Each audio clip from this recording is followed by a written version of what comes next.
early voting in Iowa kicked off last Thursday and goes through November 7th.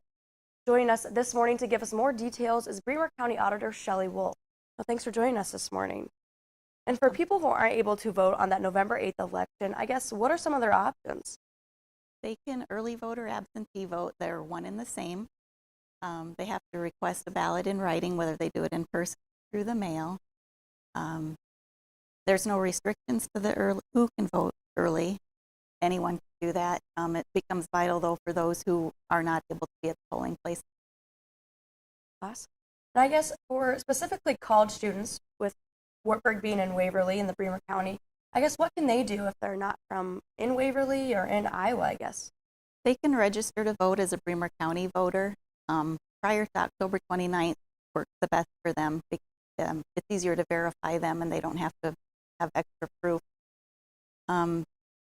They can vote.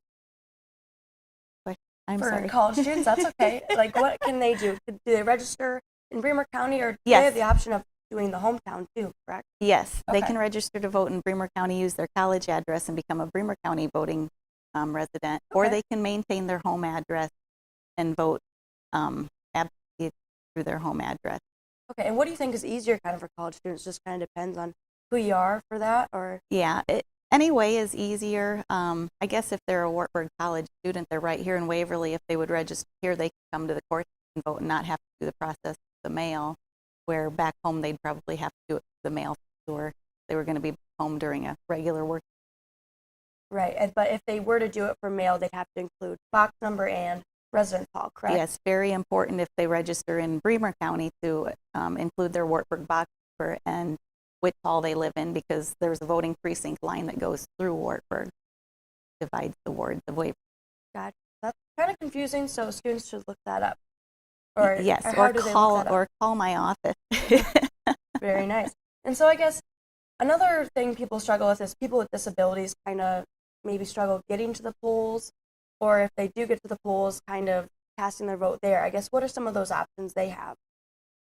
They can come to the courthouse and vote curbside, or they can go to their polling place and vote curbside, or they can vote through the mail. If they can get to the polling place on election day, there are devices that can be used so that they can vote independently. And we kind of talked about people who travel. And so what can they do? People who are maybe overseas over that November 8th date, or older people who maybe go down south when the weather starts to get cold. What can they do then? Yep, they can do the early voting process too. They can either vote in my office now before they leave. If they're already gone or they don't do it soon enough, then they can vote through the mail.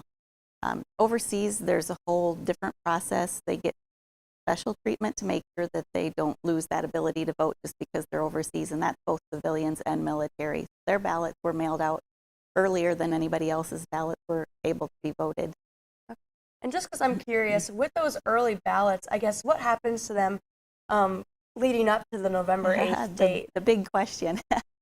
We store those. They're sealed. The voter seals those, so they are never looked at or able to be accessed in any way. And we just store them in boxes, counted and labeled and everything accounted for until the day before the election. We have a team of both Democrats and Republican, just residents of Bremer County, who take an oath, who come in the day before the election. They open all of those, and then the next day they run them through the tabulator so that they're counted. But until then, they are stored in a vault in our office in a box, secured, so that no one has any access to those ballots.